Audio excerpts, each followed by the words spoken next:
अस्सलामुअलैकुम। कैसे हो बच्चों? JK MBPS जनाब बुद्दीन मौलिम बॉयज़ प्राइमरी स्कूल्स।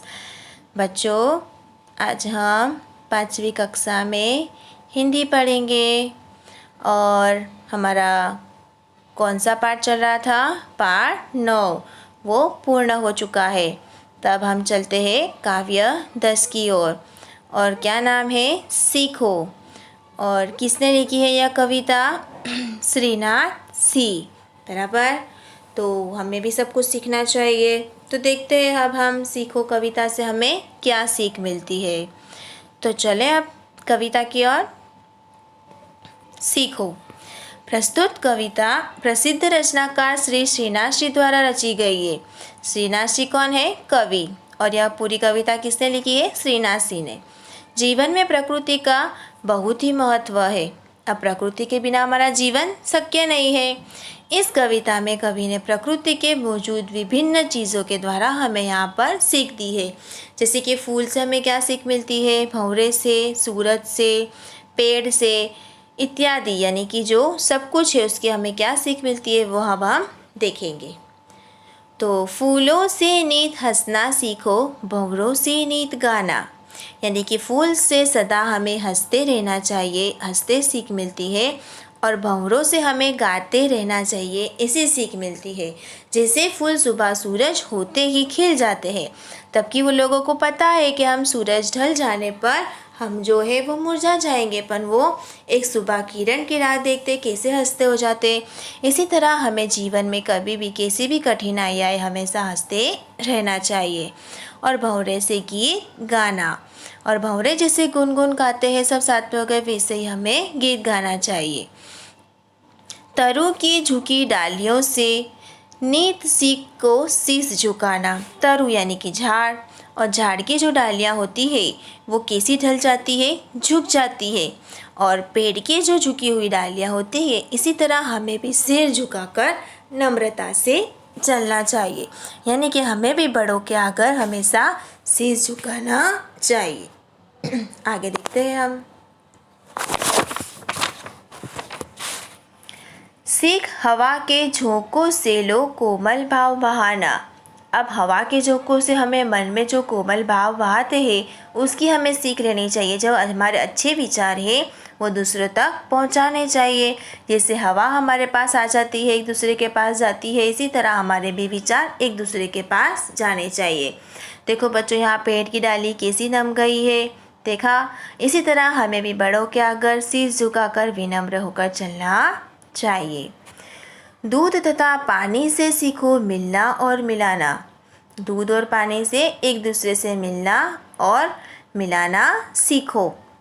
यानी कि जैसे हम मिलते हैं एक दूसरे से, इसी तरह जो दुश्मन हो, जो जिसका लड़ाई झगड़ा हो गया हो, तो जैसे दूध और पानी मिल जाते हैं, इसी तरह उन लोगों को भी हमें मिला देना चाहिए।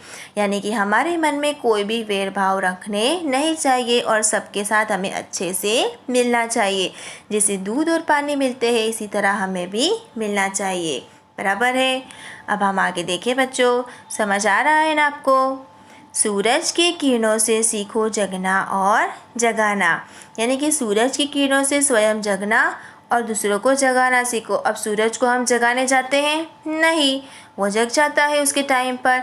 इसी तरह हमें भी हमारे समयसर काम करना चाहिए। हमें भी सुबह जल्दी उठकर पढ़ाई कर लेनी चाहिए। मम्मी की राह नहीं देखनी चाहिए कि मम्मी उठाएगी तभी हम उठेंगे। यानी कि स्वयं जगना चाहिए और दूसरों को भी जगाना चाहिए कि उठ जाओ, सुबह हो चुकी है। बराबर। लता और पेड़ों से सीखो सबको गले लगाना। अब लता और पेड़ों से क्या सीख मिलती है हमको? गले लगाने की सीख। जैसे ही लता और पेड़ बढ़ते रहते हैं, इसी तरह उन लोगों की डाली एक दूसरे से मिल जाती है। जैसे हम गले मिलते हैं इसी तरह। तो अब हमें भी कैसे सबको गले लगा कर ही चलना चाहिए। आगे देखें हम। मछली से सीखो स्वदेश के लिए तड़प कर मरना।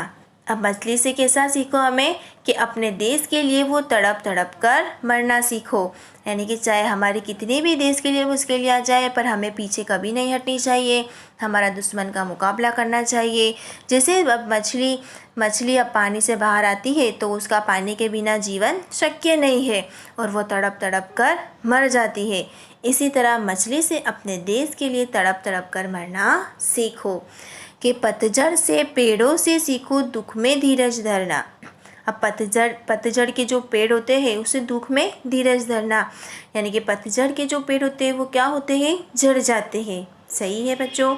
और वो पानखर जो ऋतु आती है और वृक्षों में, वो पानखर ऋतु में वृक्ष क्या होते हैं, उसके पान खिल जाते हैं, पर वो दुखी हो जाता है कि मेरे सारे पान खिल गए, पर वो दुखी नहीं होता। क्यों?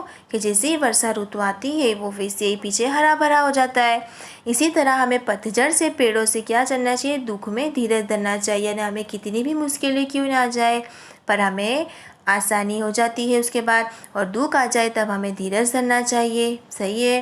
तो इसी तरह पतझड़ के पेड़ों से हमें क्या सीख मिलती है, दुख में धीरज धरने की सीख मिलती है। सही है बच्चों। देखो यहाँ पर कैसे हो गए झाड़, ये इस झाड़ पर पेड़ रहे, ये सब झड़ चुके हैं और फिर जैसे ही पानी झाड़ को लगता है वो हरे भरे हो जाते हैं। बराबर है। और ये मछली भी दिखाई है। अब पानी के बाहर निकाल लो मछली तो कैसी मर जाएगी तड़प तड़प कर, आपको पता ही है। आगे देखें, दीपक से सीखो जीतना और हो सके अंधेरा हरना। दीपक से सीखो जीतना, हो सके अंधेरा हरना, पृथ्वी से सीखो प्राणी की सच्ची सेवा करना। देखो यहाँ पर दीपक दिखाया है। अब जितना हो सके उतना अंधेरा यानी कि जो अज्ञान है उसको दूर करना सीखो। यानी कि दीपक कैसा होता है, वो जल जाता है पर दूसरों को प्रकाश देता है। इसी तरह जो हमें अज्ञान है उसे दूर करना है और हमें जितना भी सिखाया जाए वो सब सीख लेना चाहिए, क्योंकि ज्ञान कभी ना कभी तो काम आता ही है। सही है। तो दीपक से सीखो जीतना, यानी कि वो जीत जाता है। इसी तरह हो सके तो अंधेरा दूर हो जाता है दीपक जलते ही। इसी तरह हमारे जो जीवन है उसके अंदर भी हमें ज्ञान लेकर प्रकाश का उजाला देना चाहिए और आगे बढ़ना चाहिए। आगे देखें, पृथ्वी के प्राणी से सीखो सच्ची सेवा करना। अब प्राणी की सच्ची सेवा कैसे की जाती है, वो पृथ्वी से सीखो। सही है। वो पृथ्वी से कैसे सीखते हैं, मतलब कि प्राणी कैसे होते हैं, कुछ ना कुछ तरीके से हमें उपयोगी होते हैं। इसी तरह पृथ्वी की सच्ची सेवा करना सीखो। तो आगे देखें हम, जलधारा से सीखो आगे जीवन पथ में बढ़ना और धुएं से सीखो हरदम ऊंचे ही पर चढ़ना। अब जलधारा यानी कि पानी की बहती हुई धारा, जीवन में वो हमेशा कैसे आगे बढ़ती रहती है, पानी को जहाँ मार्ग मिलता है वो चला जाता है। इसी तरह हमें भी अपने जीवन में हमेशा अपने मार्ग चुनते रहने चाहिए और आगे बढ़ते रहना चाहिए। कभी भी कोई भी मुश्किल आए तो उस वहाँ पर रुकना नहीं चाहिए। इसी जलधारा से सीखो जीवन पथ में आगे बढ़ना और धुएं से सीखो हरदम ऊंचे चढ़ना। और धुआं कैसा होता है, जीवन में हमेशा उन्नति करता है। वो धुआं ऊपर ही जाता है, कभी नीचे नहीं आता।